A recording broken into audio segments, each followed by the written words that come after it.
So when I first told my family about my decision to adopt, they were naturally apprehensive because obviously living 2 hours away, they wouldn't be on hand to help as much as they'd like to. The way we've dealt with it is they either come up to me, we can pre-arrange it, or if it's something that they've got stuff on and they can't dedicate a whole weekend to coming up to me, then I'll meet them halfway after work. So we're dashing down to an hour's drive away. They pick us up, pick the children up. And then we do it in reverse to pick them up at the end of a weekend or an evening, whatever.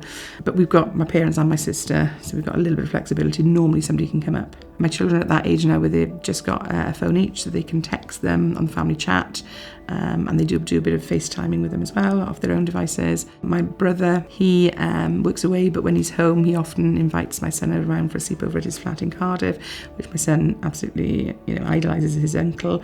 So he gets a lot from that one-to-one, because they don't get a lot of one-to-one on a weekly basis. So when he has his Friday sleepovers or Saturday sleepovers at his uncle's, that's when my daughter then can get her sort of one-to-one with us as well. In addition to my family, I've got a really tight network of friends. I think with my son's exclusions from school, being able to confide in my best friend first before turning to the family and breaking the news to them was vital, just to talk it through and get the sort of emotional side out of the way with her before sort of saying to the family, so this has happened.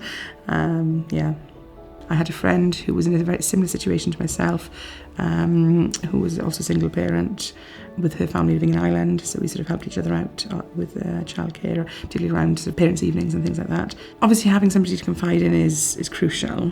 If they haven't been in the adoption process, it can sometimes be limited to the extent of which they can understand.